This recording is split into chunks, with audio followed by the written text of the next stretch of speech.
Hola chicos, buenos días, bienvenidos. ¿Cómo están? Bueno, vamos a comenzar con la clase de hoy, con el segundo teórico de esta semana.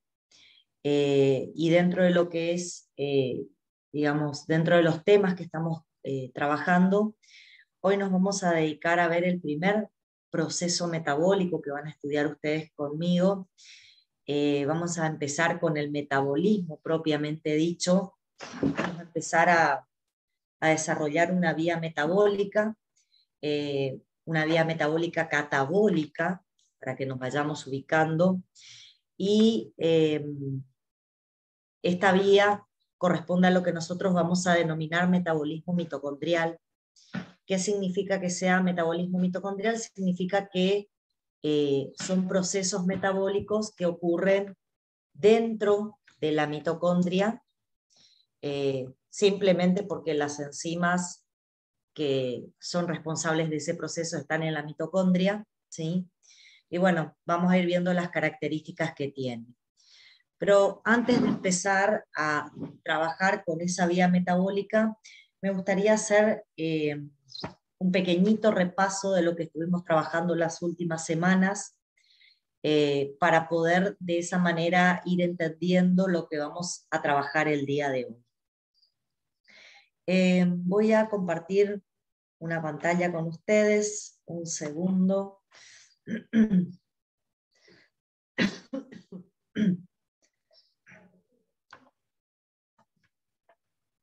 Bien, entonces, realizando un pequeño repaso con lo que estuvimos trabajando, nosotros la semana pasada abordamos el tema de bioenergética, tratamos de alguna manera de entender cómo los organismos vivos se las arreglaban, cómo hacían para manejar el tema de la energía, ¿sí? Y bueno, y en esa clase definimos un concepto que era el concepto de metabolismo. Este concepto me gustaría traerlo otra vez para recordar un poco lo que significaba. Nosotros como metabolismo dijimos que íbamos a considerar metabolismo a todas las reacciones químicas catalizadas por enzimas que ocurren constantemente o en diversas situaciones dentro de nuestro organismo. La suma de todas esas transformaciones químicas, algunas endergónicas, otras exergónicas, van a corresponder a lo que nosotros vamos a considerar con el término metabolismo. Dentro del término metabolismo, nosotros vimos que existían dos posibilidades. Por un lado teníamos el catabolismo y por otro lado teníamos el anabolismo. Y si pensamos las características que tenían cada uno de estos procesos, con respecto al catabolismo, dijimos que correspondía a todas las reacciones químicas o procesos bioquímicos donde había degradación y fundamentalmente degradación de moléculas que normalmente eran nutrientes. Y lo que veíamos es que este proceso degradativo se caracterizaba porque nos permitía a nosotros, este catabolismo, nos permitía a nosotros extraer la energía del nutriente.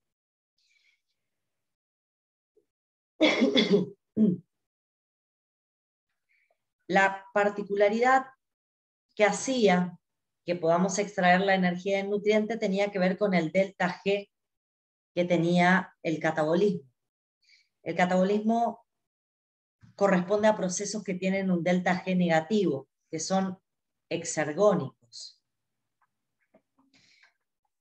Pero además de ser exergónicos, lo otro importante que tiene el catabolismo debido al delta G que presenta es que son procesos espontáneos. Y como tales, nosotros no tenemos que hacer demasiado esfuerzo para que ese proceso catabólico se lleve adelante. Simplemente lo charlábamos en las clases anteriores, es suficiente con que incorporemos los nutrientes de la dieta a nuestro organismo para que estos espontáneamente empiecen a romper sus enlaces covalentes, y a medida que rompen sus enlaces covalentes empiezan a liberar la energía. Ustedes saben que debido a que era exergónico, nosotros a partir de estos procesos podíamos realizar la síntesis de moléculas de alta energía. En general, la molécula de alta energía que con mayor frecuencia podemos sintetizar es el ATP. Sin embargo, a lo largo de las próximas clases se van a dar cuenta que no solamente sintetizamos ATP como moléculas de alta energía. Bien, ahora otro aspecto, y que lo estuvimos charlando también, que toma en cuenta el catabolismo,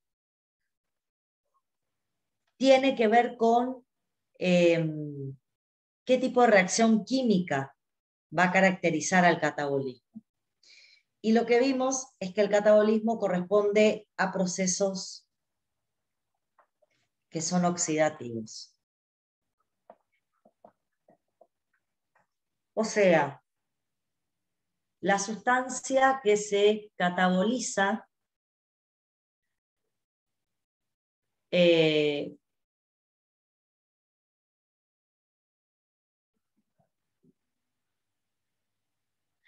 la sustancia que se te cataboliza se va a oxidar. Esa es la particularidad. Y al oxidarse, como ustedes saben, el concepto de oxidación, van a liberar electrones y protones que van a tener que ser tomados por una sustancia que se reduce. Normalmente la sustancia que se reduce es un cofactor que acompaña a la enzima, ¿sí? En los procesos oxidativos, los cofactores necesarios para que estos procesos oxidativos se realicen, para que la sustancia que se está catabolizando se pueda oxidar, los cofactores son el NAD, el FAT oxidados y el flavin mononucleótido, que indudablemente al participar de los procesos catabólicos se van a reducir y van a incorporar los electrones y protones que pierde la molécula del nutriente. Y acá, chicos, es importante que esto lo tengan visual, que lo tengan presente a esta situación. ¿Por qué? Porque ustedes piensen que la pérdida de electrones y protones es una manera que tenemos para sacarle la energía a los nutrientes. Cuando el nutriente se oxida y pierde electrones y protones, de alguna manera está desprendiendo su energía. Y esa energía va a quedar momentáneamente guardada en esos cofactores enzimáticos que se van a reducir. Esos cofactores van a tener una energía potencial que después vamos a ver cómo hacemos para que esa energía potencial se termine transformando en moléculas de ATP. Hay un proceso que vamos a ver, donde esta situación se va a observar. Bien. Vamos un poquito a caracterizar el anabolismo. Bien, ¿a qué denominamos anabolismo? A los procesos de biosíntesis. Nosotros, cuando hacemos anabolismo, biosintetizamos macromoléculas a partir de monómeros. Vamos a tomar moléculas pequeñas y las vamos a empezar a unir para formar de esa manera una macromolécula. Ustedes piensen que si hablo de que va a haber una unión de moléculas, que las moléculas se van a unir, lo que estoy planteando de alguna manera es que para que esas uniones se puedan verificar vamos a necesitar energía. Para que esos enlaces covalentes se puedan hacer, vamos a necesitar energía. Por eso el proceso anabólico en general tiene un delta G positivo y son procesos endergónicos. Son procesos endergónicos, o sea, para poder realizarse requieren de la hidrólisis de moléculas de alta energía, fundamentalmente ATP. Ustedes se acordarán que yo en la clase de la semana pasada les expliqué qué ocurría cuando realizábamos un proceso con delta G positivo. ¿Se acuerdan que hablamos de que se acoplaba una reacción exergónica, que fundamentalmente era la hidrólisis de ATP, se acoplaba a la endergónica para que la reacción endergónica se pueda llevar adelante? ¿Mm? Esa era la particularidad. Desde el punto de vista redox, ¿qué es lo que podemos decir con respecto al anabolismo? Bien, el anabolismo, desde el punto de vista redox, es un proceso reductor. ¿Sí? Es un proceso reductor que se caracteriza porque la sustancia que se sintetiza se reduce. Como ustedes bien saben, porque aprendimos en reacciones redox, cada vez que una sustancia se sintetiza y se reduce, algo se tiene que oxidar. Normalmente las enzimas que catalizan estos procesos anabólicos son enzimas que se acompañan de cofactores y que van a tener cofactores que en este caso se van a oxidar para permitir que la sustancia que se sintetiza se pueda reducir. En particular, todos los procesos anabólicos usan el mismo cofactor, usan el NAT-fosfato reducido. Es más, tenemos un proceso metabólico especial para fabricar ese NAT-fosfato reducido y de esa manera poder tener la sustancia que le aporte electrones y protones,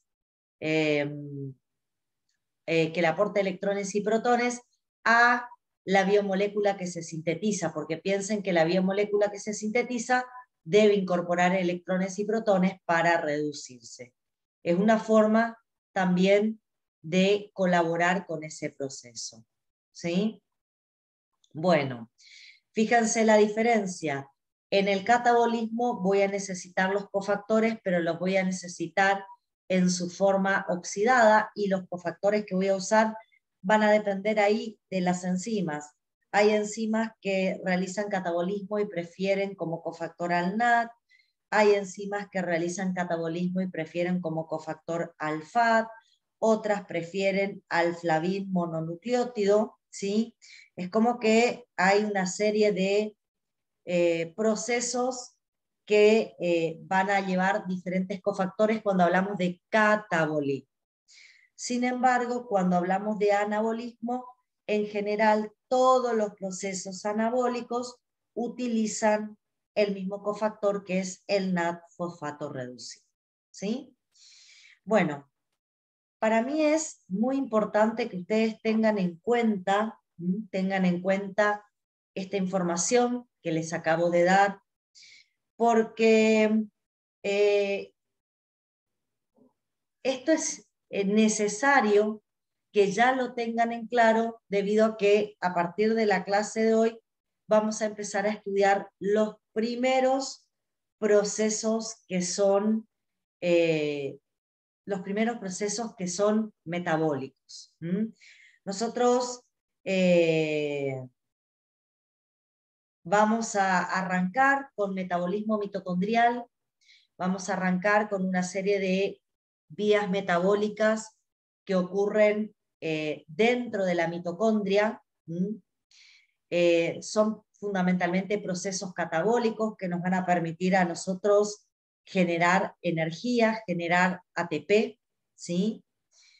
Y para poder entender gran parte de esos procesos, yo necesito que estos conceptos que les mencioné estén realmente claros para ustedes, y cuando hablamos de catabolismo, tengan presente, porque es de eso que vamos a empezar a hablar ahora, tengan presente qué características va a tener ese proceso catabólico, ¿sí? Bueno, no sé si alguien tiene alguna pregunta sobre todo esto que nombré, sobre todo esto que les conté. Si no, les pido un segundo, voy a abrir mi PowerPoint y vamos a dejar de compartir esta pantalla y vamos a abrir el PowerPoint del día de hoy. Un segundito, les pido.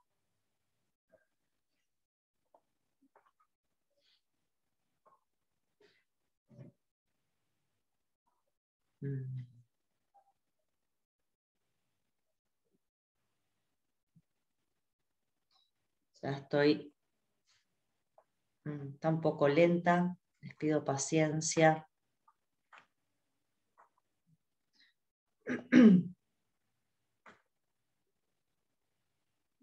Bueno, un segundito.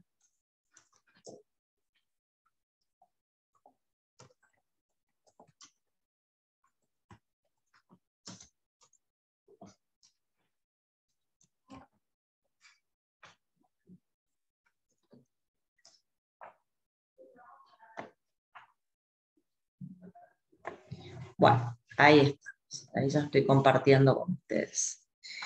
Bueno, ¿de qué vamos a hablar la clase de hoy? Les dije que íbamos a hablar de metabolismo mitocondrial, ¿sí? Vamos a hablar de procesos metabólicos que ocurren adentro de la mitocondria, y dentro de ese metabolismo mitocondrial vamos a primero hablar del origen y del destino de la acetil-CoA, porque es una de las sustancias que vamos a sintetizar hoy, y después vamos a describir un proceso metabólico, un proceso catabólico, que es la descarboxilación oxidativa del piruvato, para saber cómo a partir de la descarboxilación oxidativa del piruvato podemos sintetizar acetil-CoA, que es la molécula que acabo de mencionar, ¿sí?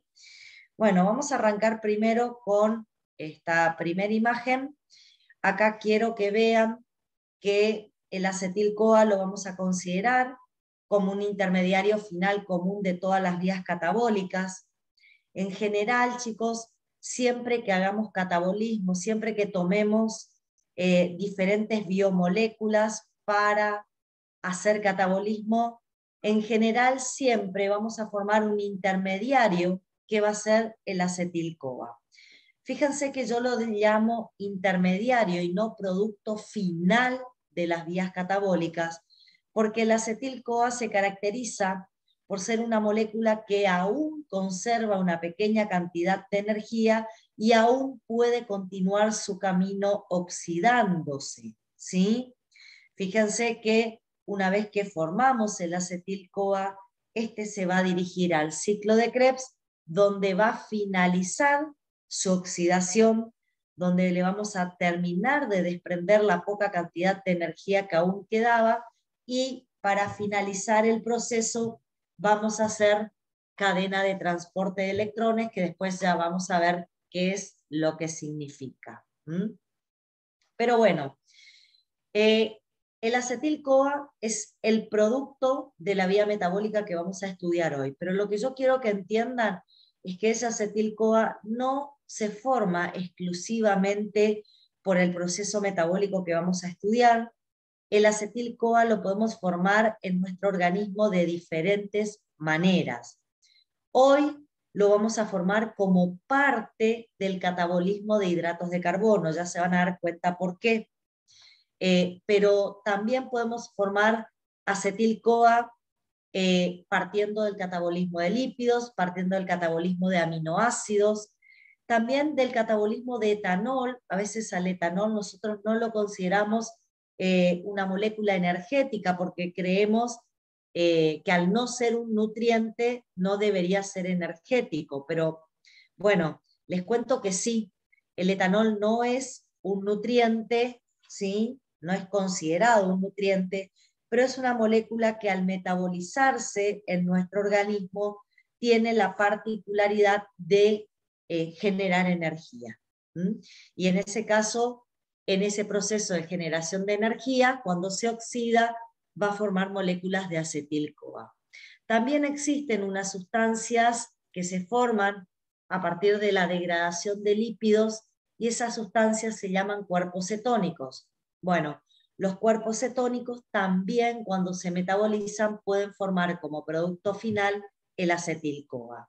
Y aclaro una cosa, lo llamo intermediario porque todavía contiene algo de energía y lo tengo que mandar al ciclo de Krebs para terminar de oxidarlo, para terminar de sacarle la energía que tiene, y de esa manera, una vez que llega al ciclo de Krebs, se transforma en dióxido de carbono y agua, y nosotros excretamos el dióxido de carbono, agua y el amoníaco, y de esa manera terminamos el proceso metabólico. Recuerden que normalmente nosotros transformábamos la energía y además aumentábamos la entropía del universo.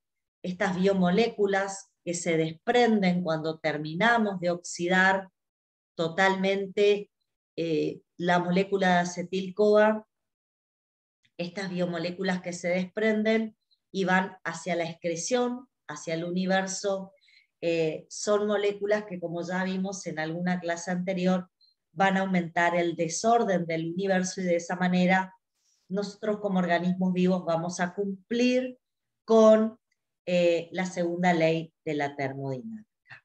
¿Sí? Bien, esto me parecía importante que lo tengan presente porque tenemos que manejar esta información.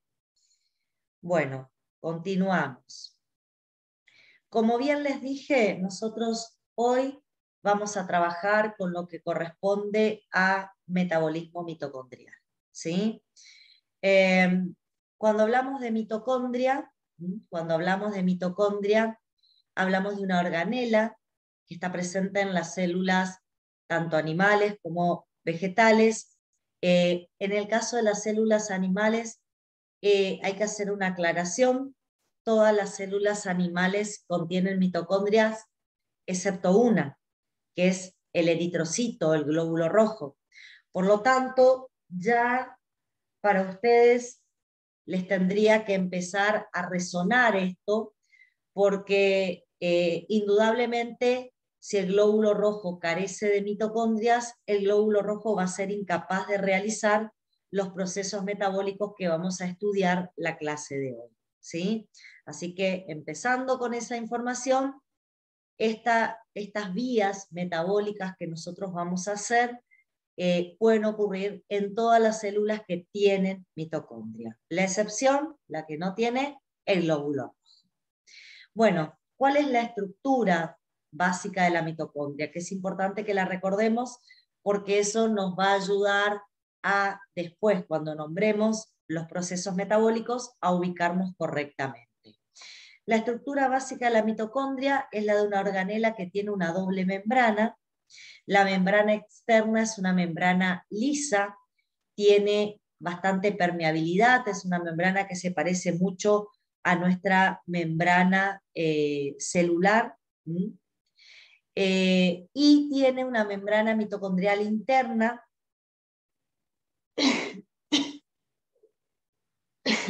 perdón, tiene una membrana mitocondrial interna que tiene la particularidad de replegarse sobre sí misma, tiene estos pliegues que los denominamos crestas mitocondriales, y la particularidad de esta membrana mitocondrial interna es, por un lado, tiene muchos procesos metabólicos asociados a ellas, hay complejos proteicos que forman parte de esta membrana y que van a encargarse de realizar metabolismo, pero además tiene otra particularidad esta membrana, tiene una permeabilidad selectiva. ¿Con esto qué quiero decir?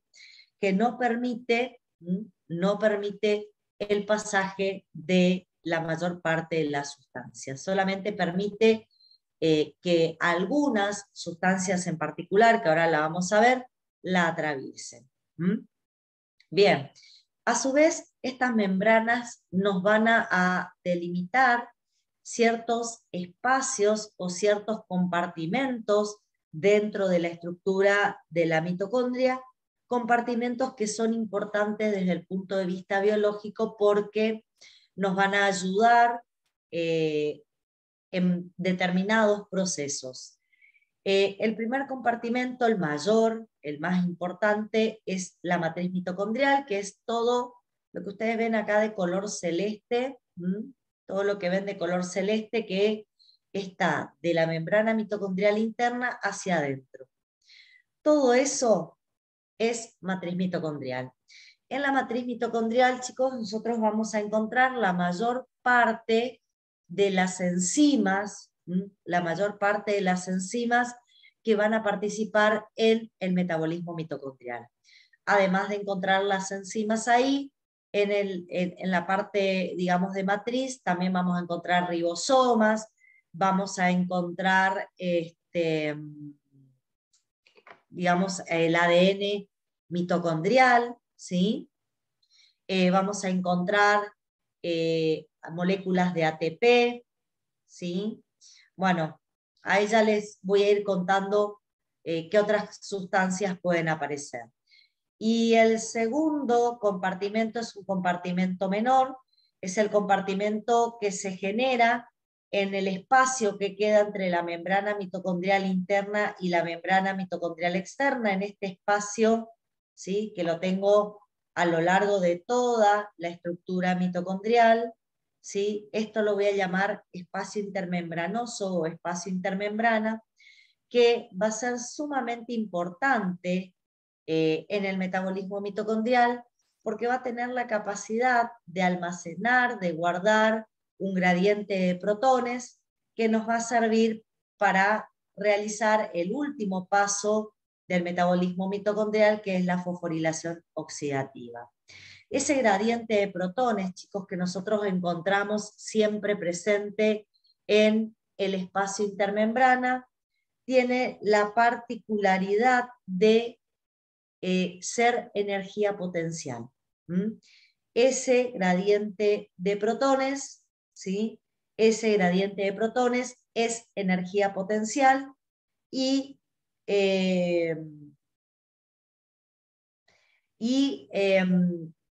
va a, de alguna manera, almacenarse justamente para generar la síntesis de ATP. Nosotros después ya vamos a ver de manera particular cómo a partir de ese gradiente de protones sintetizamos ATP. Pero bueno, como dije, vamos a hablar de metabolismo mitocondrial.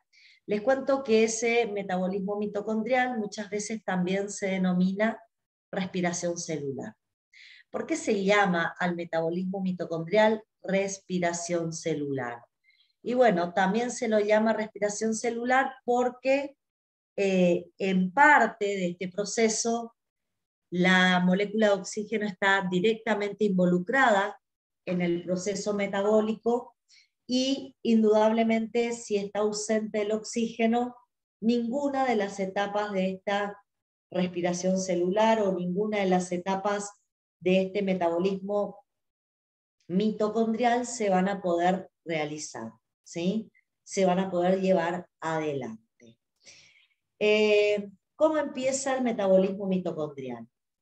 El metabolismo mitocondrial empieza con una primera etapa, que es la que vamos a estudiar la clase de hoy. Empieza con la descarboxilación oxidativa del piruvato o del ácido pirúvico. El segundo paso es el ciclo de Krebs, el ciclo del ácido cítrico o ciclo tricarboxílico. Si ustedes acá observan la imagen, a partir del ácido pirúvico que se va a descarboxilar, vamos a formar esta molécula que yo mencioné hoy al comienzo de la clase. Vamos a formar acetil-CoA, ¿sí? Y ese acetil-CoA va a actuar como sustrato para el ciclo de Krebs y va a dar lugar a la realización de este ciclo. Del ciclo de Krebs vamos a desprender cofactores reducidos que van a pasar a la siguiente etapa del metabolismo mitocondrial o de la respiración celular, que es la cadena respiratoria. Vamos a hacer funcionar a la cadena respiratoria y finalmente, a través de la fosforilación oxidativa que está asociada al funcionamiento de la cadena respiratoria, vamos a generar las moléculas de ATP, que son esas moléculas importantes que nosotros tenemos que sintetizar o que vamos a sintetizar dentro del metabolismo mitocondrial, ¿sí? Fíjense, acá en una secuencia ordenada encontramos todas las etapas que vamos a estudiar. Nosotros hoy, como les vengo diciendo, vamos a abordar la primera etapa de ese metabolismo mitocondrial, que es la descarboxilación oxidativa. La descarboxilación oxidativa del piruvato. La semana que viene nos vamos a dedicar a estudiar el ciclo de Krebs y cadena respiratoria, y la próxima semana vamos a ver la fosforilación oxidativa, ¿sí? Para que más o menos se organicen cómo se va a llevar adelante el, digamos, el desarrollo del metabolismo mitocondrial. ¿Mm? Bien, ¿preguntas hasta acá? Acá simplemente les nombré las etapas y vamos entonces a iniciar con la descarboxilación oxidativa del piruvato. Pero bueno, antes de empezar con la descarboxilación oxidativa del piruvato, nosotros tenemos que ingresar al piruvato a la mitocondria. Y ustedes me van a decir, pero ¿y por qué tengo que ingresar al piruvato a la mitocondria? Porque les cuento que el mecanismo por el cual nosotros generamos piruvato, el principal mecanismo por el cual nosotros generamos piruvato,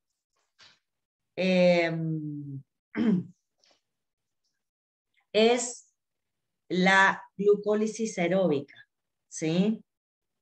¿Qué es la glucólisis aeróbica? Bueno, la glucólisis aeróbica es el proceso por el cual nosotros oxidamos glucosa. Esa oxidación de glucosa, que la vamos a ver en segunda era fundamentalmente, esa oxidación de glucosa se lleva a cabo en el citoplasma de las células. Es un proceso citoplasmático, y es allí donde, como producto de la oxidación de la glucosa, vamos a formar el piruvato. Como pueden ver, por glucólisis nosotros no le sacamos toda la energía a la glucosa. Y ustedes se estarán preguntando, ¿y por qué no le sacamos toda la energía a la glucosa? Si yo les estoy diciendo que el producto final de la glucólisis es el piruvato, y le estoy diciendo que el piruvato lo voy a seguir oxidando, indudablemente aún no hemos sacado toda la energía con esa glucólisis aeróbica. ¿Por qué no sacamos toda la energía en un solo proceso metabólico? ¿Por qué necesitamos de otro proceso más para seguir sacando la energía? Chicos, recuerden, nosotros dijimos que la extracción de energía de las biomoléculas no se podían hacer de manera directa. La extracción de energía de las biomoléculas las necesitábamos hacer despacito, en pequeños pasos, de manera paulatina. ¿Por qué no podemos sacar directamente energía y tenemos que ir sacando de a poco la energía de las moléculas? Porque recuerden que todos los procesos que liberan energía liberan también una cantidad importante de calor. todos los procesos exergónicos son exotérmicos, ¿sí? ¿Y qué genera que sean exotérmicos? Genera que se desprenda calor, ese calor va a difundir hacia el exterior, pero si yo lo libero en grandes cantidades, en un inicio puede modificar mi temperatura corporal, alterando la estructura terciaria de mis proteínas. Entonces, para evitar que se liberen grandes cantidades de calor, yo hago pequeñas oxidaciones y voy liberando de a poquito la energía para que se vaya liberando también en bajas cantidades calor, que va a ir difundiendo al exterior y de esa manera no se modifica mi temperatura corporal. Por eso van a ver que las oxidaciones se dan en pasos pequeños, ¿sí? Bueno, aclarado esto y aclarado el hecho que el piruvato inicialmente lo vamos a encontrar en el citoplasma, en general, en la mayoría de los casos viene de esta glucólisis aeróbica que les acabo de mencionar, pero también el piruvato se podría formar a partir de la oxidación de algunos aminoácidos. Sin embargo, la oxidación de aminoácidos no suele ser el proceso que con mayor frecuencia nos genera piruvato. El proceso que con mayor frecuencia nos genera piruvato suele ser la glucólisis aeróbica. Pero bueno, tiene que entrar el piruvato a la mitocondria. Eso es lo que quería que rescatemos. Para poder entrar a la mitocondria, el piruvato tiene que atravesar las dos membranas, ¿sí? Tiene que atravesar la membrana mitocondrial externa y la membrana mitocondrial interna. La membrana mitocondrial externa no nos causa demasiado problema porque es una membrana permeable, ¿sí? Pero el problema lo puedo llegar a encontrar cuando tiene que atravesar la membrana mitocondrial interna porque tiene, como yo les dije, una permeabilidad selectiva. ¿Y eso qué significaba? Que solamente permitía el pasaje de determinadas moléculas, ¿sí? Bueno, ¿qué moléculas pueden pasar la membrana mitocondrial?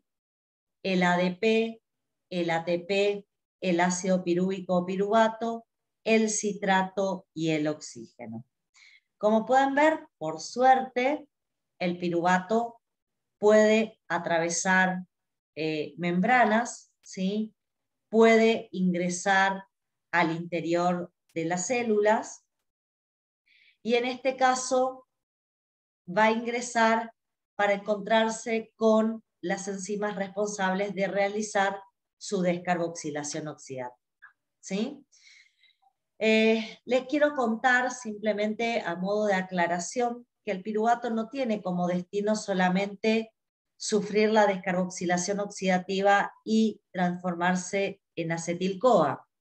El piruvato que se forma en la glucólisis aeróbica, a veces, dependiendo en qué célula nos encontramos y dependiendo en qué situación metabólica estamos, el piruvato también puede seguir otros destinos metabólicos. Por ejemplo, a veces, en vez de hacer descarboxilación oxidativa, el piruvato puede transaminar y formar alanina. A veces, en vez de hacer descarboxilación oxidativa, se puede carboxilar y formar oxalacetato. Y otras veces, en vez de hacer descarboxilación oxidativa, se puede reducir y puede formar la molécula de lactato. Como pueden ver, acá otra vez tengo una sustancia que puede seguir diferentes caminos metabólicos y que siga un camino metabólico o siga otro camino metabólico va a depender únicamente de cuál es la célula en la que se encuentra y cuál es la situación metabólica, cuál es la situación metabólica de ese tejido. Hoy en particular, chicos, hoy en particular,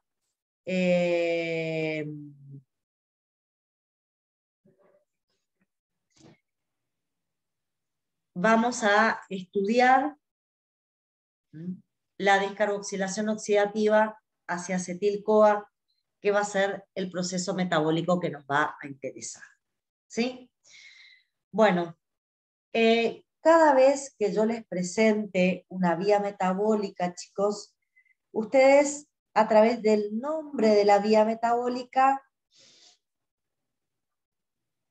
ya necesitan o ya tienen que empezar a diferenciar o entender qué es lo que vamos a hacer a lo largo de esa vía metabólica. ¿Sí?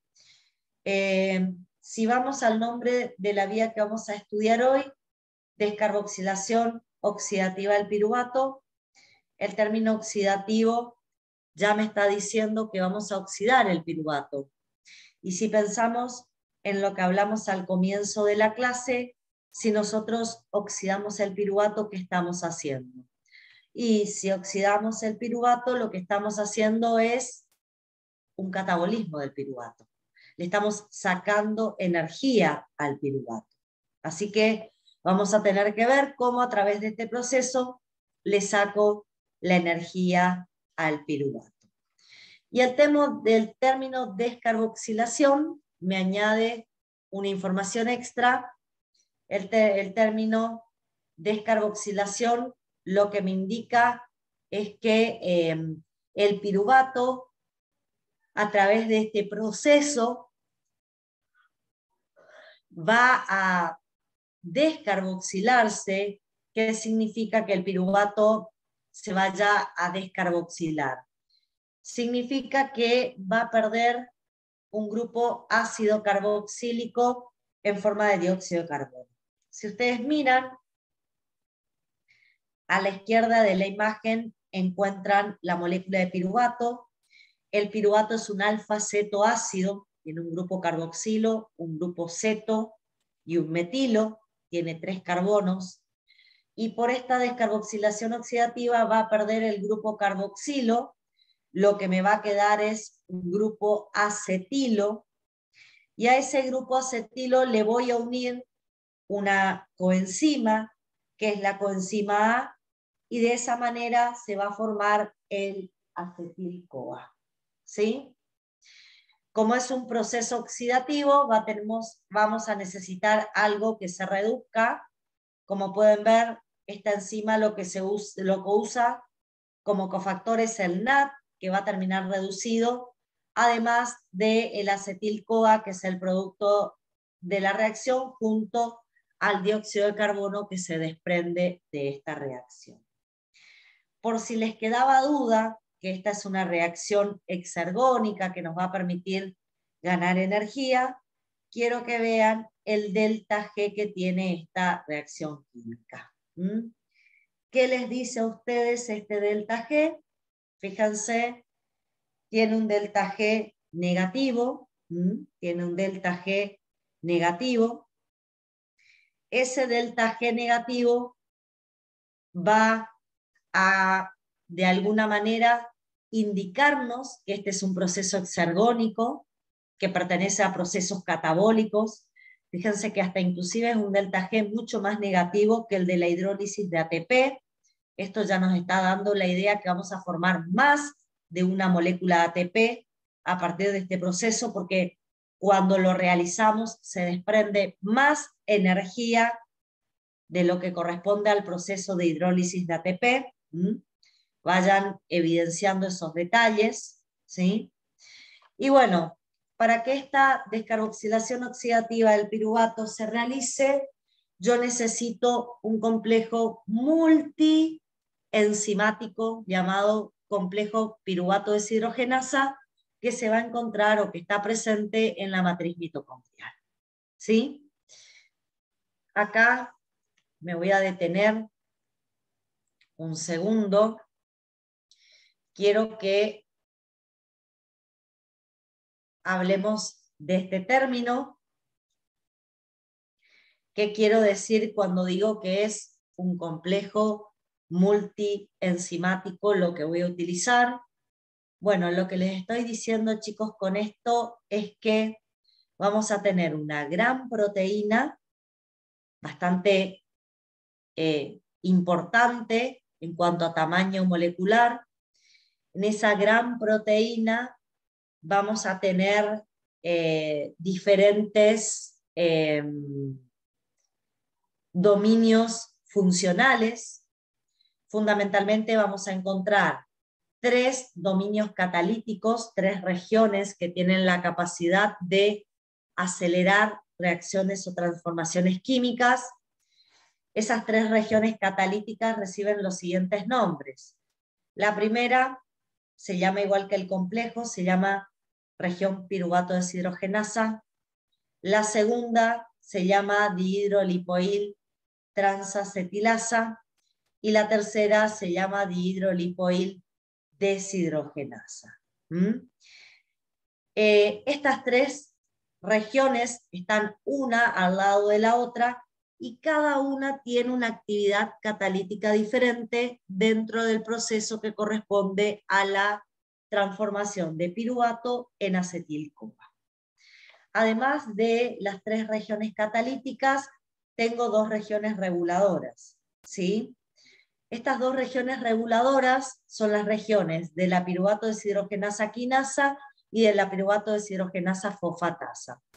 Esas regiones reguladoras, chicos, van a encargarse de regular a la región catalítica que voy a considerar como enzima marcapasos. ¿Qué quiero decir con esto?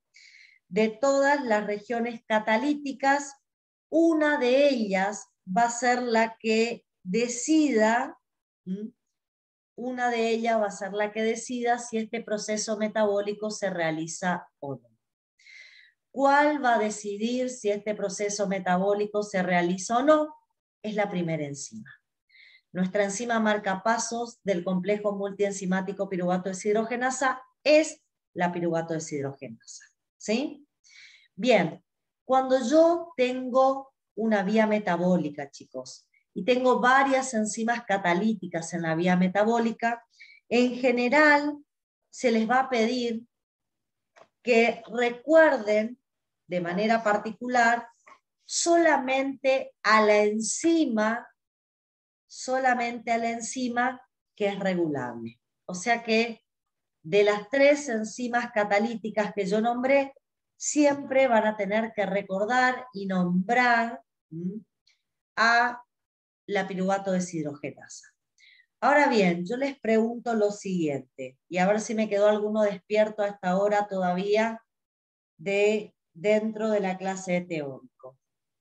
A ver, me pueden escribir por el chat, me pueden contestar si quieren conectar micrófono. ¿Qué tipo de regulación les parece que va a tener la piruvato deshidrogenasa en este proceso si se regula por una quinasa y si se regula por una fosfatasa? Covalente, profe. Covalente, muy bien, muy bien. A los que aún siguen despiertos, los felicito, ¿sí? ¿Ven cómo empezamos a relacionar? Y esto es un poco lo que yo quiero, chicos, en bioquímica con ustedes, que empiecen a relacionar las cosas, porque no tiene sentido que yo les pida que se aprendan de memoria. Por ahí sí se van a tener que acordar de memoria el nombre de la enzima que se regula, ¿sí? Bueno, desde ya anótenla en un cartelito que van a pegar en la puerta de la heladera o en la puerta del placar, y empiecen a acordarse que es la enzima marcapasos de la descarboxilación oxidativa del piruvato. Pero a partir de ahí hay cuestiones que nosotros podemos empezar a relacionar y eso va a resultar que sea mucho más sencillo recordar algunos conceptos. Porque es cierto, todas las clases agregamos información, todas las clases sumamos información y cada vez hay cosas más complejas que tenemos que recordar. ¿Sí? Bueno, entonces, repito, para poder hacer la descarboxilación oxidativa del piruvato necesito que funcione este complejo multienzimático. Tiene 3 enzimas catalíticas y 2 reguladoras. Hay un tema con las 3 catalíticas. Para que esas 3 catalíticas funcionen necesito cofactores, chicos. ¿Sí? Necesito 5 cofactores diferentes. Necesito a los 5 a la vez, porque si no, lastimosamente, la descarboxilación oxidativa del piruvato no se va a realizar. ¿Cuáles son los cofactores que voy a necesitar?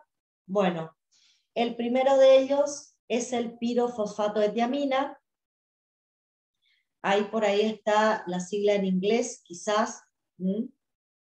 Acá quizás tengan la sigla en inglés. Ah, no, ya la corregí. Yo la corregí. La tenía en inglés y la cambié. Es PPT o pirofosfato de tiamina. Este pirofosfato de tiamina, chicos, deriva de la vitamina B1, también llamada tiamina, ¿no? Y se comporta en forma de grupo prostético. ¿Qué quiero decir con que se comporta en forma de grupo prostético?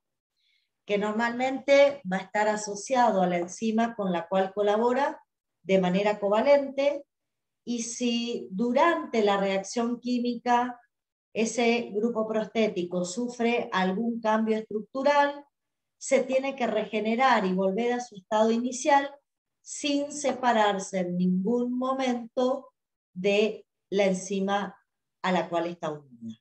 ¿Sí? Participa de la reacción unida fuertemente a la enzima y se regenera y recupera su estructura normal sin separarse de la enzima. El segundo cofactor que vamos a necesitar es la coenzima A. Como su nombre lo dice, es una coenzima y por definición lo que habíamos aprendido de coenzima es un cofactor que va a estar asociado débilmente, a la enzima con la cual colabora, ¿sí? Va a ser una coenzima derivada de la vitamina B5 o ácido pantoténico, para que lo vayan teniendo presente. El tercer cofactor no es de origen vitamínico, es el lipoato. El cuarto cofactor sí es de origen vitamínico, vuelve a ser un grupo prostético, es el FAT. El FAT en su forma oxidada lo voy a usar como es como es un proceso oxidativo, necesito que el FAT esté oxidado para que pueda participar. El FAT, para recordar, proviene de la vitamina B2 o riboflavina. Y por último voy a usar el NAT también. Acá el NAT se comporta como coenzima, no es un grupo prostético, es una coenzima. Es una coenzima que deriva de la vitamina B3 o niacina o nicotinamida. Y obviamente si le digo que es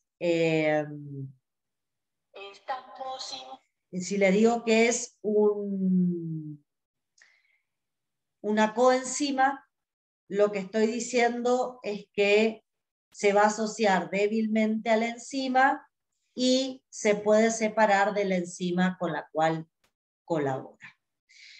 Bueno, dicho todo esto, vamos a ver cómo funciona todo el proceso y cómo participan los cofactores de ese proceso. Un segundo. Bien, acá tenemos toda la vía metabólica, todo el proceso en su conjunto, todo el proceso en su conjunto. Ahora lo vamos a ir analizando.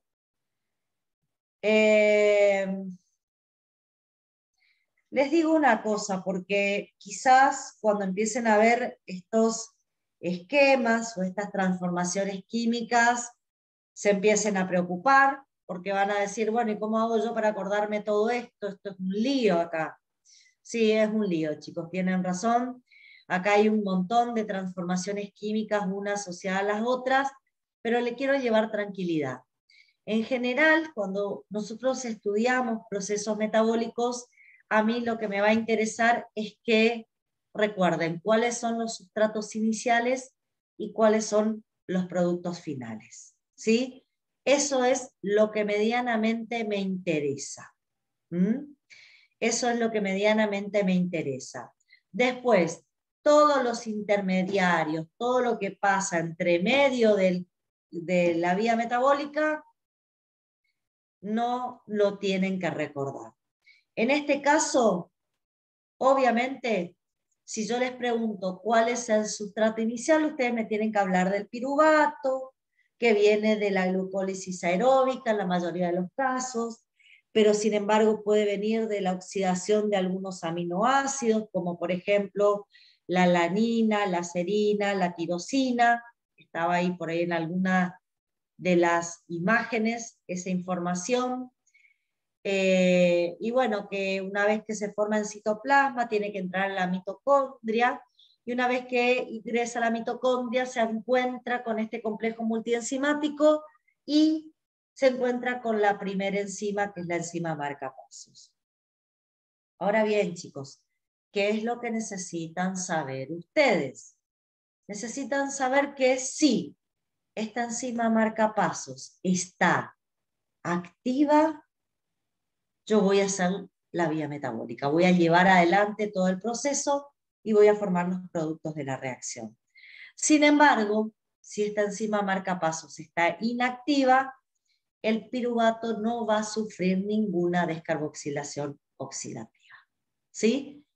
Dependo de que esa enzima esté activa para llevar adelante el proceso. Ahora, dentro de un ratito, yo les voy a contar qué necesitamos para que esta enzima se encuentre activa. ¿Sí? ¿Qué es lo que vamos a necesitar? ¿Está? Bien. Vamos a comenzar a explicar brevemente el proceso. Recuerden, yo acá lo voy a dibujar para iniciar. Recuerden que la molécula del piruvato era un alfa-cetoácido. Ahí se lo voy a dibujar al alfa-cetoácido. Un segundito. Ahí está. Este es el alfa-cetoácido, que es el piruvato, y a través de la primera enzima vamos a descarboxilar al piruvato, ¿sí? Y en el sitio donde se desprendió el piruvato, vamos a unir a el pirofosfato de tiamina, ¿sí? En el sitio donde desprendí el piruvato, vamos a unir al pirofosfato de tiamina. La unión del pirofosfato de tiamina es una unión transitoria, es una unión transitoria. Esto implica que este pirofosfato de tiamina se vuelva a desprender asociado a la misma enzima, acuérdense que es un grupo prostético, y deje libre este grupo hidroxietilo para que se incorpore y se una el segundo cofactor, que en este caso va a ser el ácido lipoico o la lipoamida. Este ácido lipoico o lipoamida se va a asociar al grupo acetilo, pero para poder asociarse se tiene que reducir, tiene que incorporar hidrógenos en su molécula. Esa asociación y esa reducción lo va a hacer con la segunda enzima, que es la dihidrolipoil transacetilasa.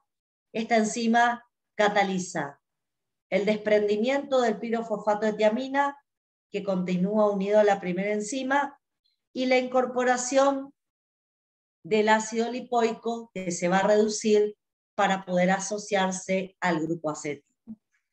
Inmediatamente el grupo acetilo es separado por la dihidrolipoil transacetilasa, es separado del ácido lipoico que queda en su forma reducida, y en ese lugar donde estaba el ácido lipoico voy a agregar al grupo acetilo la coenzima A. ¿Qué es lo que se forma por acción de esta segunda enzima cuando permite ese cambio de cofactores? Se desprende el segundo cofactor e internalizamos el tercero. ¿Qué es lo que voy a permitir que se genere? Uno de los productos finales, que es el acetil-CoA. Fíjense que uno de los cofactores queda formando parte del producto final. el otro cofactor se desprende, pero quedó reducido. El lipoato reducido no se puede quedar porque es un grupo prostético. Generalmente los grupos prostéticos, cuando sufren transformaciones a lo largo de una reacción, necesitan recuperar el estado inicial para que el ácido lipoico recupere el estado inicial. Voy a usar una tercera enzima que lo que va a hacer es volver a oxidar el ácido lipoico, pero en este caso reducir un FAT. ¿Por qué estamos haciendo procesos redox? Porque recuerden que el piruvato se oxidaba. Indudablemente, en todas estas transformaciones, el piruvato en algún punto perdió electrones y protones, que son los electrones y protones que tienen ahora estos cofactores que están participando de reacciones redox. En este caso, los electrones y protones están en el FAT, pero ¿qué pasa? El FAT también es un grupo prostético, no puede quedar reducido, se tiene que volver a oxidar. La misma enzima 3 va a hacer que el FAT se vuelva a oxidar y va a utilizar un NAT, que es lo que finalmente va a quedar reducido. Entonces, fíjense, una vez que yo descarboxilo oxidativamente el piruvato, ¿qué voy a tener como producto final? Voy a tener el dióxido de carbono propio de la descarboxilación, el acetil-CoA, que se forma con la unión del grupo acetilo del piruvato más la coenzima A, y el NAT reducido que se desprende de esta reacción química. ¿Sí? Fíjense, esos van a terminar siendo mis productos finales de la descarboxilación oxidativa del piruvato. De última, si quieren volver, acá tienen un resumen, ¿sí? Acá tienen un resumen de cuáles son los procesos metabólicos, de cuáles son los procesos metabólicos y cuáles van a ser los sustratos y los productos de la reacción. ¿Sí? Bien. Para que este proceso metabólico se pueda realizar,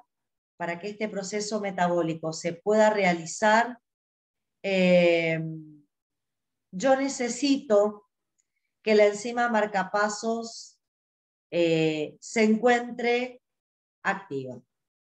Dijimos, y esto lo charlamos a comienzo, ¿sí? Lo charlamos a comienzo de la clase, vimos que las enzimas reguladoras de la marcapaso eran fosfatasa y quinasa, y con eso llegamos a la conclusión entre todos que la regulación iba a ser una regulación covalente. Bueno, ¿cómo es la forma activa de la enzima? La forma desfosforilada es la forma activa de la enzima. Y la forma fosforilada es la forma inactiva de la enzima. ¿Sí?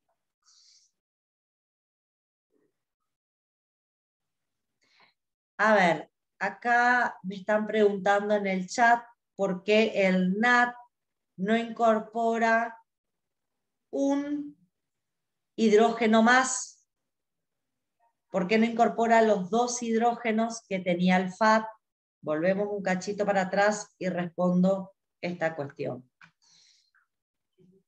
Acá me está preguntando por qué el NAT no incorpora los dos hidrógenos. Esto lo había explicado yo en la primer clase de esta semana.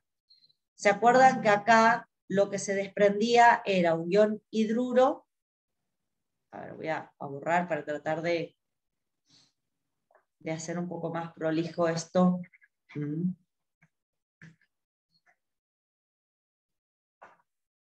Acá se desprendía un ion hidruro y un catión. ¿Qué pasa? El NAT tiene una carga positiva, por lo tanto lo que va a incorporar es el ion hidruro, que ya tiene los dos electrones liberados por el FAT. Este hidrógeno que se incorpora con 2 electrones en forma de ion hidruro. El otro protón no se incorpora y lo sumo como un producto más en el proceso metabólico. Y es porque el NAD ya tiene una carga positiva en su estructura molecular, en su forma oxidada, y por lo tanto no va a haber atracción con el protón, sino que va a haber repulsión con ese protón. Por eso no incorporamos los 2 hidrógenos. Bueno, volviendo a la regulación, ¿sí? Volviendo a la regulación, la piruvato deshidrogenasa va a estar activa desfosforilada. Recuerden que para desfosforilar a la piruvato deshidrogenasa, yo voy a necesitar,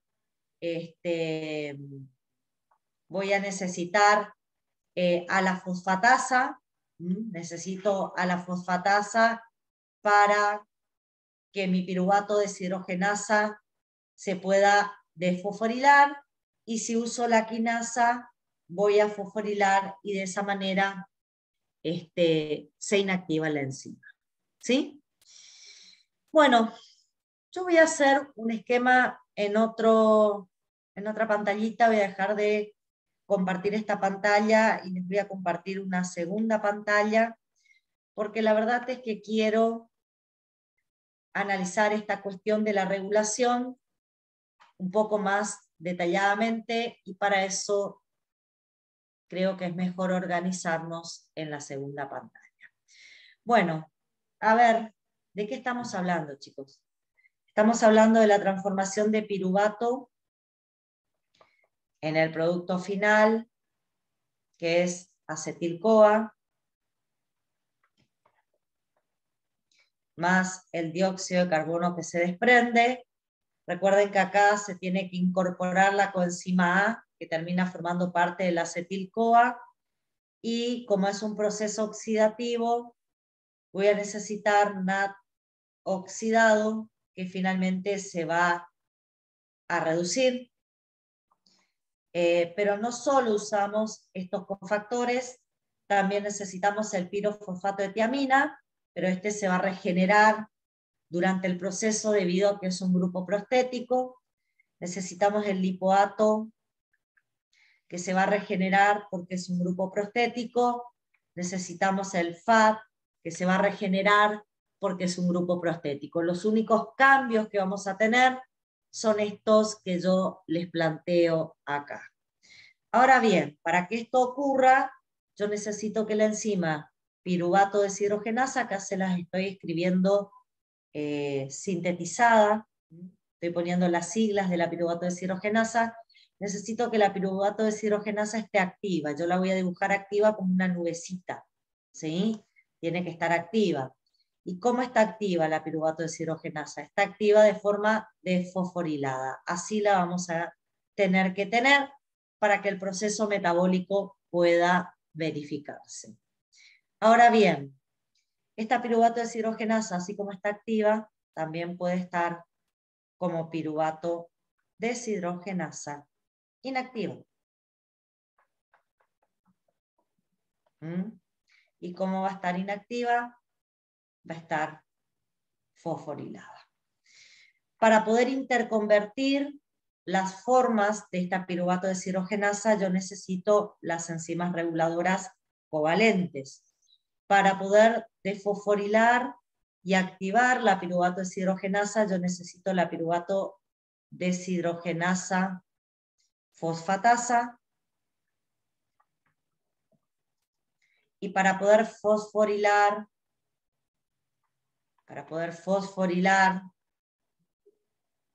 e inactivar, necesito la piruvato deshidrogenasa quinasa.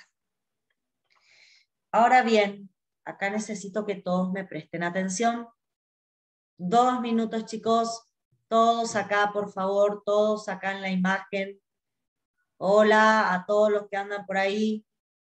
Bueno, ¿qué tengo que saber? Porque esto no lo van a leer en el libro. ¿Qué tengo que saber?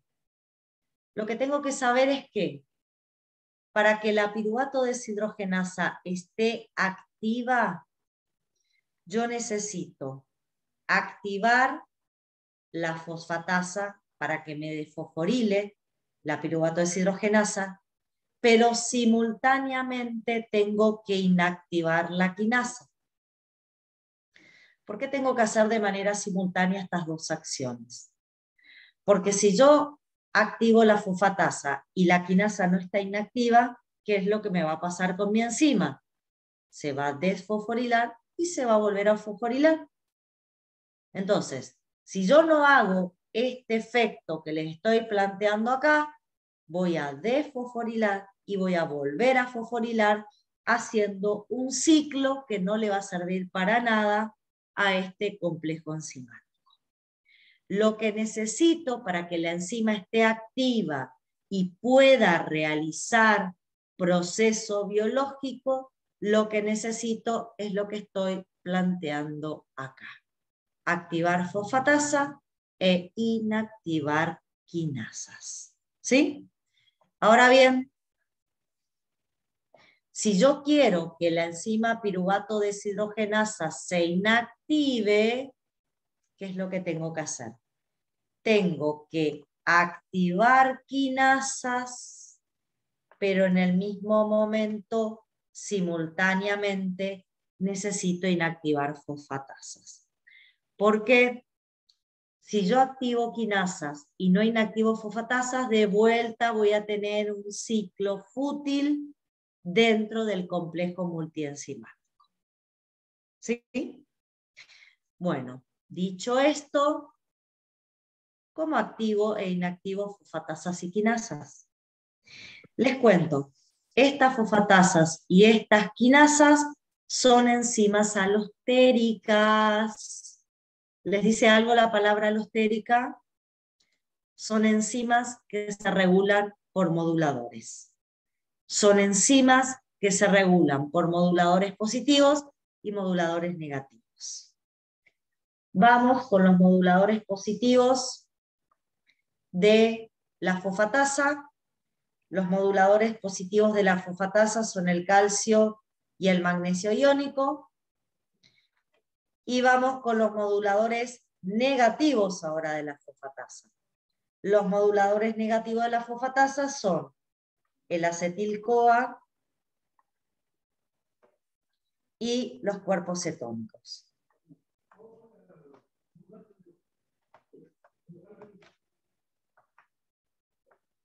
¿Está? Ahí tenemos moduladores positivos y negativos de la fosfatasa. Ahora lo vamos a analizar, ¿sí? Vamos a moduladores de las quinasas. Empezamos por moduladores negativos de la quinasa. En general son los sustratos: piruvato, NAT oxidado, ATP y coenzima A. Esos son los moduladores negativos de la quinasa. ¿Y cuáles son los moduladores positivos de la quinasa?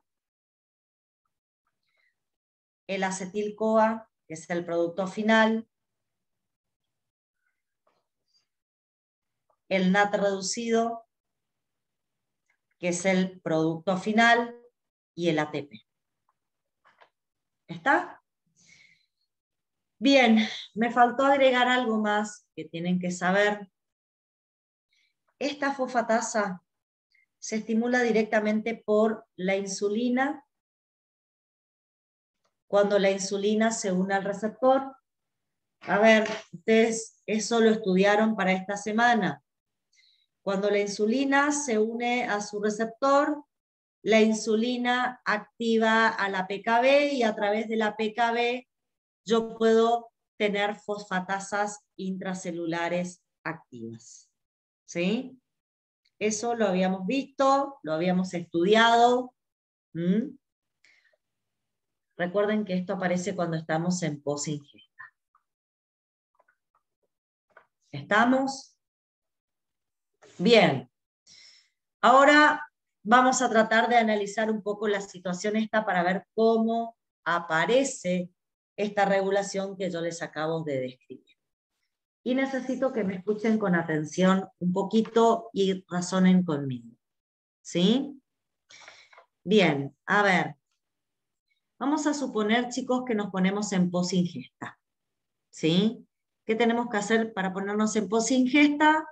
Algo que nos gusta a todos, sentarnos a comer o por lo menos comer. ¿Sí? Si yo introduzco nutrientes en mi organismo, lo primero que vamos a observar, por ejemplo, es que esa posingesta va a determinar que el páncreas libere insulina. ¿Sí? El páncreas va a liberar insulina, la insulina va a activar fosfatasas y yo, a través de la activación de fosfatasas, inmediatamente voy a activar la piruvato deshidrogenasa. Pero hay otro detalle. Si consumí nutrientes, si consumí hidratos de carbono, ¿qué voy a hacer con la glucosa? Voy a hacer glucólisis aeróbica. ¿Y cuál es el producto final de esa glucólisis aeróbica? Si ustedes miran acá el cuadrito que tenemos, un segundito, se me fue mi cursor. A ver, esperen que no sé qué le pasó. Bueno, fíjense, no sé qué le pasó a mi cursor, por eso no les estoy pudiendo mostrar. Ahí anda. Dije, vamos a hacer glucólisis aeróbica y vamos a tener piruvato. ¿Qué hace el piruvato? Inactiva quinasas. ¿Sí? Entonces, me pongo en posingesta, se activa fosfatasa, se inactiva quinasa.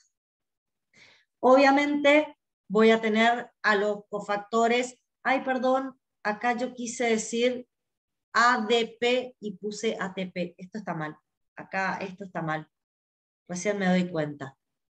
Acá debería decir ADP, bajos niveles de energía. Fíjense, cuando yo inicio la posingesta y activo la fosfatasa y tengo piruvato que me inactiva la quinasa, todavía tengo bajos niveles de energía porque estoy recién empezando a hacer procesos catabólicos, o sea, tengo ADP, ¿sí? Tengo ADP. Eso también inactiva quinasa y esas situaciones favorecen que la piruvato deshidrogenasa esté activa y entonces cuando nos ponemos en posingesta, ¿qué pasa en la matriz mitocondrial, chicos? El complejo multienzimático está activo y todo el piruvato que ingresa se transforma en acetil-CoA. ¿Sí? Todo el piruvato que ingresa se transforma en acetil-CoA. Recuerden, chicos, que este acetil-CoA no ha perdido todavía toda su energía. Una vez que lo genero, debo enviarlo al ciclo de Krebs para que ahí sí pierda toda la energía que tenía. ¿Qué pasa? Estoy empezando a hacer muchos procesos oxidativos. ¿A qué me lleva el hecho de hacer muchos procesos oxidativos? Primero, si hago muchas veces la descarboxilación oxidativa del piruvato, ¿qué es lo que voy a observar? Si hago muchas veces descarboxilación oxidativa del piruvato, voy a observar que aumentan los niveles de acetil-CoA dentro de la mitocondria. Y fíjense qué hace el acetil-CoA. Simultáneamente me inactiva la fosfatasa y me activa la quinasa. Cuando se empieza a acumular acetil-CoA, y acá, chicos, escúchenme lo siguiente, ¿por qué se va a acumular en un determinado momento después de hacer varias veces descarboxilación oxidativa de acetil-CoA? ¿Por qué se va a acumular acetil-CoA? Porque el ciclo de Krebs, si aumenta mucho el ATP, se frena y no va a tener destino el acetil-CoA, ¿sí? No va a tener a qué vía metabólica incluirse y me va a quedar libre en la matriz mitocondrial porque se frena el ciclo de Krebs en el momento en que yo genero mucho ATP. Al frenarse el ciclo de Krebs, el acetil-CoA no tiene a dónde irse, ¿sí? Se empieza a acumular. ¿Qué pasa cuando se acumula el acetil-CoA? Inactivo fosfatasa y activo quinasas. ¿Qué va a pasar con mi enzima marcapasos? ¿Sí? A ver, se va a frenar la piruvato deshidrogenasa fosfatasa, la voy a inactivar, y a la piruvato deshidrogenasa quinasa la voy a estimular por el acúmulo de acetil-CoA. Estoy respondiendo a algo que me preguntaron en el chat. ¿Sí? Fíjense, es modulador positivo, activa la quinasa. Si yo activo la quinasa, la piruvato deshidrogenasa se fosforila y se inactiva. ¿Sí? Dejo de transformar piruvato en acetil-CoA. ¿Por qué? Porque ya hay suficiente acetil-CoA, es más, ya tengo suficiente energía, hay mucho ATP. Eso pasó después que yo ya haya hecho varias oxidaciones biológicas, ya tengo mucho ATP, se va a frenar, ¿sí? Y se inactiva fosfatasa, se activa quinasa y la piruvato deshidrogenasa se va a fosforilar. Cuando ya tengo suficiente ATP en la célula, los procesos oxidativos se frenan. ¿Sí? Cuando tengo suficiente ATP, los procesos oxidativos se frenan. Acá hay algo que es importante. Y a mí me gustaría aclarar. Si yo les llegase a preguntar a ustedes, chicos, ¿cómo se regula la descarboxilación oxidativa del piruvato? Indudablemente me van a nombrar a la enzima marcapasos, que es la piruvato deshidrogenasa. ¿Y qué tipo de regulación me van a decir que tiene esa piruvato deshidrogenasa? A ver si coincidimos. ¿Qué tipo de regulación tiene? Tiene una regulación covalente. ¿Sí? Sin embargo, no se olviden que además de esa regulación covalente, ojo, además de la regulación covalente de la piruvato deshidrogenasa, ¿sí? Las quinasas y fosfatasas se regulan alostéricamente. Ojo con esto. La que se regula covalentemente es la enzima marcapasos, la piruvato deshidrogenasa del complejo. La fosfatasa y la quinasa son las que se regulan alostéricamente. ¿Sí? Las enzimas regulables se regulan alostéricamente. La enzima marcapasos se regula covalentemente. Ojo con ese error, lo suelen cometer. ¿Sí? Bien. ¿Lo agendaron? ¿Mm? Pregunta de examen va a ser eso. Y una cosa más. Yo desde hoy les vengo diciendo que esto es un proceso oxidativo, que es un proceso catabólico, que le vamos a sacar un poco de energía al piruvato. Y yo particularmente, no sé si ustedes lo están viendo, yo particularmente no veo ninguna molécula de alta energía que se haya formado por este proceso catabólico. ¿Lo ven ustedes a alguna molécula de alta energía? No hay. Entonces, ¿dónde está la energía que le saqué al piruvato? Y acá necesito otra vez integrar conceptos que trabajamos en las clases anteriores. A ver si nos ponemos de acuerdo. Cuando yo catabolizo un nutriente para sacarle energía, oxido el nutriente. Si yo oxido una molécula, ¿qué es lo que libera químicamente la molécula que se oxida? Electrones e hidrógeno. ¿Están de acuerdo conmigo? Pierde electrones e hidrógeno cuando se oxida. Ahí está perdiendo la energía. Esos electrones y esos hidrógenos que está liberando la molécula que se oxida, ahí está perdiendo la energía. Por lo tanto, ¿dónde está la energía que le saqué al piruvato? ¿A dónde puedo encontrar la energía que yo acabo de sacarle al piruvato? Acá. Miren lo que estoy marcando. ¿Quién tiene la energía del piruvato? El NAT reducido. En este momento el cofactor reducido tiene energía potencial. ¿Qué voy a hacer con el cofactor reducido? Les cuento. Lo voy a enviar a la cadena respiratoria, que lo vamos a ver la semana que viene. Y acá voy a volver a oxidar el cofactor. Y si el cofactor se oxida, ¿qué me dejó en la cadena respiratoria? ¿Qué liberó en la cadena respiratoria si el cofactor se oxidó? Me liberó los 2 electrones y 2 protones. Estos 2 electrones se van a transportar, los 2 protones van a ir al espacio intermembrana y el paso siguiente es hacer la fosforilación oxidativa.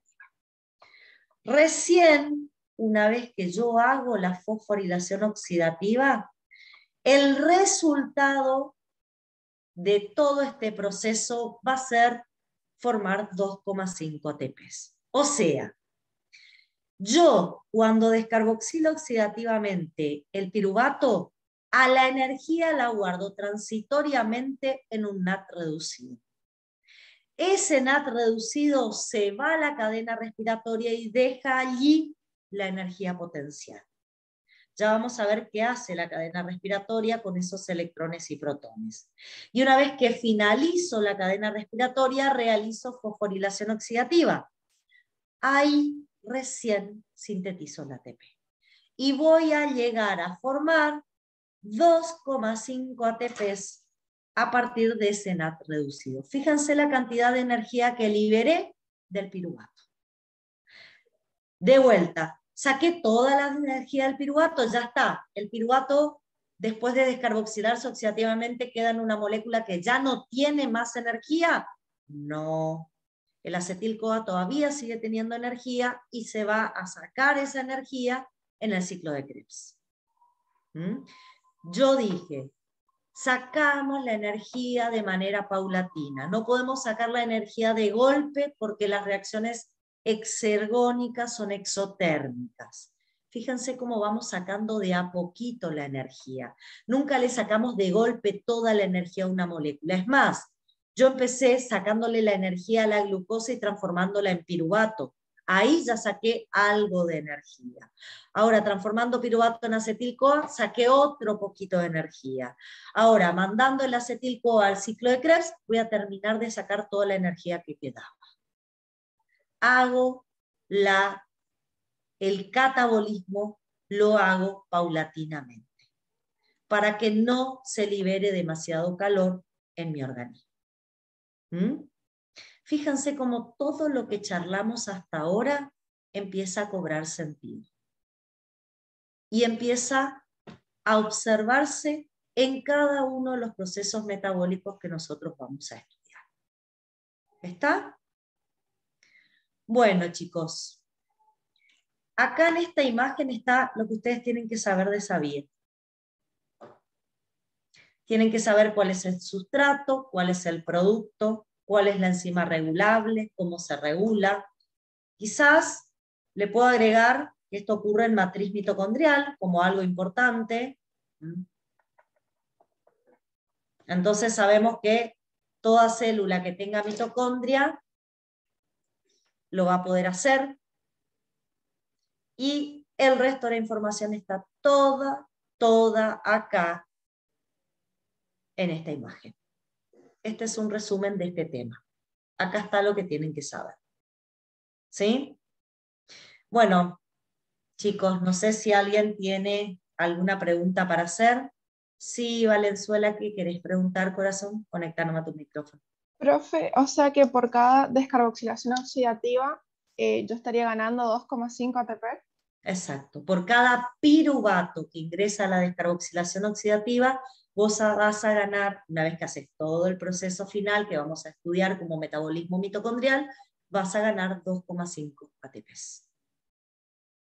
Dale, genial. Bien, chicos. A ver, ¿alguien tiene alguna otra pregunta para hacer? ¿Algo más que no haya quedado claro? Ustedes tienen un PDF que les cuenta todo esto en el aula virtual. Así que si por ahí tienen ganas, se pueden pegar una leída por ahí para ir cerrando el tema.